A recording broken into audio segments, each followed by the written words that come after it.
देख रहे हैं माय भारत न्यूज में हूं आपके साथ स्नेहा तिवारी। माय भारत पर समय हो चुका है यूपी स्पेशल का। नजर डालते हैं उत्तराखंड की खास खबरों पर। धर्मनगरी हरिद्वार में लाख कोशिशों के बावजूद नशे का कारोबार रुकने का नाम नहीं ले रहा। आलम यह है कि युवा पीढ़ी नशे की जद में आती दिख रही है। मामला रानीपुर कोतवाली क्षेत्र का है, जहां प्रतिबंध होने के बावजूद मेडिकल स्टोर पर प्रतिबंधित इंजेक्शन और कैप्सूल खरीदे जा रहे हैं। नशे का इंजेक्शन लेकर देहरादून जा रहे युवकों ने बताया कि भाईचारा ढाबे के पास स्थित मेडिकल स्टोर से वो नशे का इंजेक्शन खरीदते हैं। इतना ही नहीं बल्कि युवकों ने मेडिकल स्टोर संचालक का नाम जावेद और मुदर्शिर बताया। उत्तर प्रदेश शिया वक्फ बोर्ड के पूर्व अध्यक्ष वसीम रिजवी की मुश्किलें लगातार बढ़ती नजर आ रही हैं। उनकी विवादित किताब मोहम्मद को लेकर मुस्लिम समाज में आक्रोश है। इसी किताब को लेकर मंगलवार को वसीम रिजवी के खिलाफ हरिद्वार की शहर कोतवाली में मुकदमा दर्ज हुआ है। गौरतलब है कि वसीम रिजवी ने अपनी विवादित किताब मोहम्मद का विमोचन हरिद्वार में ही किया था। उधम सिंह नगर के काशीपुर में कांग्रेस के नगर महाअध्यक्ष और कांग्रेस के संभावित प्रत्याशी संदीप सहगल ने दर्जनों कांग्रेस कार्यकर्ताओं और मोहल्ले वालों के साथ मिलकर वार्ड नंबर 40 में सड़क किनारे फैली गंदगी को लेकर प्रदर्शन किया। सड़क किनारे खड़ी फसल के बीच नगर निगम का कूड़ा डालने को लेकर लोगों ने नगर निगम प्रशासन के खिलाफ जमकर नारेबाजी की। इसके साथ ही इलाके के लोगों ने चेतावनी दी है कि अगर जल्द ही इस टचिंग ग्राउंड को ट्रांसफर नहीं किया गया तो वो नगर निगम प्रशासन का घेराव कर प्रदर्शन करेंगे। हमारा ये प्रदर्शन चल रहा है, आपको भी ये संज्ञान में है कि 4-5 दिन पहले भी हम कचनाल गाजी वार्ड नंबर 40 के मौके पर गए। जो भजन डेरा है, भजन डेरे के काफी दूर पर टचिंग ग्राउंड नगर निगम ने बनाया गया है। पहली बार टचिंग ग्राउंड में ना तो कोई बाउंड्री है, ना टचिंग ग्राउंड को कवर किया गया है। कूड़े का ढेर और गंदा पानी वहां पर बुरी तरीके से सड़ रहा है। दूसरी बात, कचनाल गाजी के और वार्ड नंबर 40 में जो भजन डेरा के ऊपर जो पक्की सड़कें जा रही हैं, उन सड़कों के ऊपर कूड़े का ढेर पड़ा हुआ है। जो लोगों की खड़ी फसल है, खड़ी फसल के ऊपर लोगों के खेतों में कूड़े का ढेर सड़ रहा है। लोगों के घरों के बाहर कूड़े का ढेर सड़ रहा है। डेंगू महामारी, कोरोना महामारी कितनी बुरी तरीके से शहर में फैल रही है, लेकिन नगर निगम पूरी तरीके से गुंडागर्दी और तानाशाहीपूर्ण रवैये से है।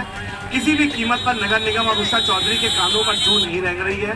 हम लोगों की ये मांग है कि हर कीमत पर तत्काल प्रभाव से उषा चौधरी जी आदेश पारित करें, पक्की सड़कों से, लोगों के डेरों के बाहर से, खड़ी फसलों के जो खेतों पर कूड़ा सड़ रहा है उनको तत्काल प्रभाव से हटाएं, जहां वहां पर बीमारी फैलने का पूरी तरीके से खतरा है। सुप्रीम कोर्ट, हाई कोर्ट ने भी ये आदेश दे रखा है कि रिसाइकलिंग प्लांट अवश्य होना चाहिए। कूड़े का ढेर में जो टचिंग ग्राउंड है बाउंड्री होनी चाहिए। कूड़े का जो टचिंग ग्राउंड है वो कवर होना चाहिए। लेकिन किसी भी प्रकार का मानक नगर निगम के द्वारा पूरा नहीं किया गया, बल्कि और तानाशाहीपूर्ण रवैये से लोगों के खेतों में, डेरों के बाहर और पक्की सड़कों पर दोनों तरफ कूड़े का ढेर लगाया जा रहा है। यदि अभी भी नगर निगम में कानों में जू नहीं रहेंगी, कूड़े का ढेर लोगों के डेरों पर, खड़ी फसलों पर, सड़कों के ऊपर से नहीं हटाया गया, तो निश्चित रूप से हमें इसको अपने आंदोलन को और सड़कों पर लेकर जाना पड़ेगा। हम बहुत जल्दी 2-3 दिन के अंदर यदि इनके इस कार्य को ये नहीं करते हैं तो हम नगर निगम में जाकर यहाँ पर भरपूर प्रदर्शन करेंगे। उषा चौधरी जी को इस बात के लिए मजबूर होना पड़ेगा।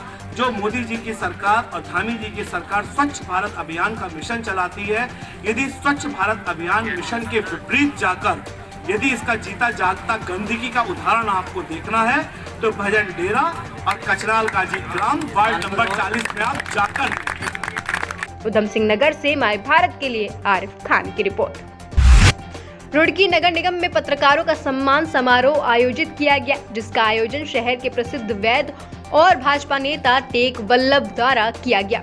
इस दौरान क्षेत्र के पत्रकार मौजूद रहे, जिसमें बतौर मुख्य अतिथि वरिष्ठ पत्रकार उमेश शर्मा मौजूद रहे। इस दौरान वरिष्ठ पत्रकार उमेश शर्मा ने बड़े बेबाक तरीके से अपने विचार रखते हुए कहा कि पत्रकार समाज का दर्पण होता है। वो अपनी कलम से उनके आसपास हो रहे घटनाक्रम को प्रमुखता से सामने लाता है।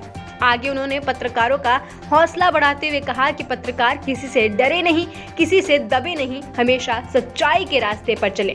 सच्चाई के रास्ते पर चलकर ही पत्रकार आगे बढ़ सकता है। लक्सर में जंगली जानवरों का खतरा बढ़ता जा रहा है। मगरमच्छ और अजगर निगलने से लोगों में दहशत का माहौल बना हुआ है। खेत, तालाब, सड़क या फिर आम रास्तों पर आए दिन ऐसे ही विशालकाय जीव देखे जा रहे हैं, जिसको लेकर लक्सर वन विभाग लोगों को सतर्क रहने की अपील कर रहा है। वन विभाग एक दिन में 2 मगरमच्छ और 2 अजगरों का रेस्क्यू कर चुका है। लक्सर से माय भारत के लिए प्रवेश राय की रिपोर्ट।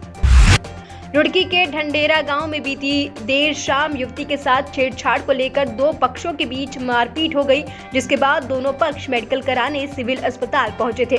अस्पताल में दोनों पक्षों के बीच फिर किसी बात को लेकर कहासुनी हो गई, जिसके बाद मामला इतना बढ़ा कि दोनों पक्षों के लोग एक दूसरे पर बुरी तरह से टूट पड़े। सूचना पर पहुंची पुलिस ने दोनों पक्षों को समझाने का काफी प्रयास किया, लेकिन दोनों पक्ष नहीं माने और मारपीट करते रहे, जिसके बाद पुलिस ने दोनों पक्षों के 5 लोगों को गिरफ्तार कर लिया है। रुड़की से माय भारत के लिए प्रिंस शर्मा की रिपोर्ट। उत्तराखंड की खबरों में फिलहाल के लिए इतना ही। कल फिर हाजिर होंगे उत्तराखंड की तमाम बड़ी खबरों को लेकर। उत्तराखंड की लेटेस्ट खबरें देखने के लिए हमारे YouTube चैनल को लाइक करें, सब्सक्राइब करें, हमारे पेज को फॉलो करें और देखते रहें माय भारत।